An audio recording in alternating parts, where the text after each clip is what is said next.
Here's one more that's not out that I am more convinced than ever after now playing it myself that people are just sleeping on this, and I hope they will wake up come the fall. And Michael, that game is the Outer Worlds 2, which we all had access to. Unfortunately, Miranda, you were swamped with some other stuff, didn't quite get there, but we got to play the first hour of the Outer Worlds 2. And Michael, basically you were right. Not that we ever doubted you, but I think Michael was correct about everything on this game. It is. What can I say? It's just like, I don't know. The first one, I played 5 or 10 hours of the first one, and it just didn't. I liked it, but it didn't hold me for whatever reason. Maybe it's just me. I'm not saying anything about the game really. I didn't stick with it for whatever reason. But man, playing the first hour of this, I didn't spend a ton of time in the character creator, at least in terms of, I didn't even attempt to alter the look of my character because I knew he'd be incinerated very quickly as soon as the build was taken away from us. But you make your character, you choose your perks, you choose your flaw, you choose your class, and as soon as I finished the hour-long demo, which kind of takes you through this initial mission and then kicks you back to the title screen, I was like, okay, now I have a better sense of what perks and flaws I want to take, and I definitely wanted to make some different choices. But yeah, Michael, I know you got to take a look at this first hour too. What were your thoughts in comparison to the other earlier in development stuff you'd seen back with the IGN first when you visited Obsidian earlier this year? Yeah, I think getting hands-on with, I got it hands-on with it at SGF with a later build. This is the beginning of the game, but I think the thing that I'm feeling is that this game is making a better first impression than the previous game. It kind of doesn't wait. Not that these games necessarily waste your time, but it's better about showing you why this game is, what it offers in terms of reactivity. I keep saying that word, but that's kind of what I'm getting a feeling of from these games, and just how your decisions will affect things moving forward. It's a smaller slice, but at least they're showing you up front, hey, this is what this game is, and these are the systems in which this game operates under. So, building your character, explaining the perks and flaws, and then showing what choices you can make and how those choices play out. You can replay this, or we've been able to replay this demo and make different choices and see the consequences of those in a short period of time. Granted, as you play the game, there will be choices that you make early on that will play out over the course of several hours or several tens of hours. That is what this game is, but at least they're showing you slices of that early on to hook you. So it's better about hooking you and showing you what it's doing. And that's how I felt about the SGF demo as well, because it was a lot more combat focused. It wasn't as much story. But even when it comes to the gameplay systems itself, I'm seeing a lot more complexity compared to the first game, where the weapons you use, the way you approach enemies, the different routes you can take, and these kinds of games always have, hey, you can sneak through the vents, you can go through the front door and blast everyone, or you can kind of do a tech route where you fix a robot and then it'll fight on your behalf. That stuff is all true and all still there, but it does feel like the scope has changed, the scale has changed, and with that comes a lot more options, or your options feel a lot more consequential. And that's what I'm seeing from the Outer Worlds 2, from what I've played before, what I've seen before, and with this demo, even though it is such a short slice of it. So, yeah, and as you had mentioned, I think that folks might be sleeping on this because maybe they came away from the first game, feeling a sort of lukewarm, or hey, I know what this game is, but maybe it's not for me. And if you want to revisit, or if you want to try this game, it is a significant step forward compared to the previous game. And Obsidian has made it very clear from all the conversations I've had with them is that they know, they're aware of the shortcomings of the first game. They make no mistake about that. They're like, yeah, we know, and we have ideas of how to solve all of the issues or make good on the promises and some of the shortcomings of that first game.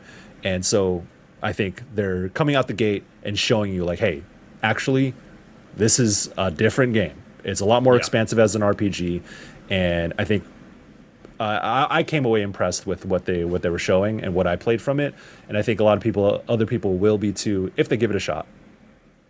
Yeah, the first hour does a great job of showing you the different systems and different choices in small but notable ways. Like, so I played a renegade, like, who is going to be like smooth talking, wisecracking, and lucky, but also for my flaw, dumb. I chose dumb, which meant I had to lock away five perks that I would not be able to have access to, which was a tough choice. That I actually spent a good bit of time like, man, can I live without that one? And then when I got out on the field, of course, I just love that there are frequent dialogue choices that are either available or they're like tied to one of your perks. Yep. So either if you don't have it, it's like grayed out. You're like, oh man, I wish I had this perk so that I could have said that.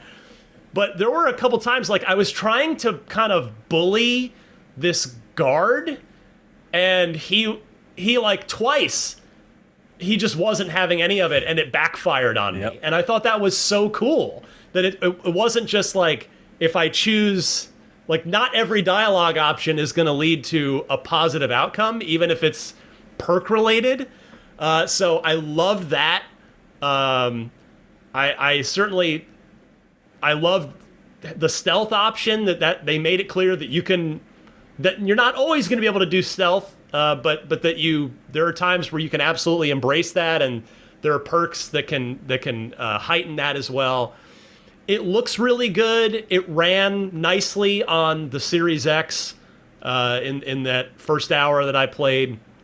So, and it gets off to a quick start in terms of really beautiful, polished cutscenes, and it also lays out its sense of humor very immediately too, and it's funny in a way that's not like try hard, or it just, I don't know, it's just it doesn't take itself too seriously tone wise, but gameplay wise it absolutely takes itself seriously.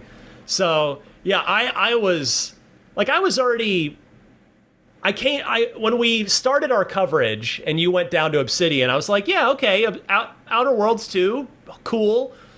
And all the stuff you brought back, really, it raised my interest level. And now after playing the first hour, my interest level is significantly higher. Like, I'm all in on this game now. What is it? October something it's October out. 26, 29? Yeah. Towards the end of October. Thank you. Yeah. So I was just super impressed is my takeaway. Miranda, I know you didn't get a chance to play the build, but any thoughts based on what you've seen or what we've been talking about? My calendar says October 24th. So Oof. Close.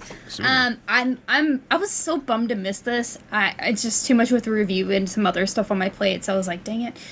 Something's got to give, and unfortunately, it was this demo. But I'm really looking forward to playing it, and heartened to hear that it is a little bit more interesting to get into to begin with. Mm-hmm. And I see why you bounced around, because the beginning, it just feels it's like weird to say mundane, but the beginning of the first one felt a little mundane, and not in a bad way. It just kind of like, you sort of just like stumbled into this settlement, and like things are happening, and you're just helping, and it feels sort of run-of-the-mill exploration, and not as like exciting or big. And so hearing that this kind of gets you into more of the meat of what it has to offer sooner is going to be, I think, a lot better for people. Would you guys recommend that people can just jump into this one?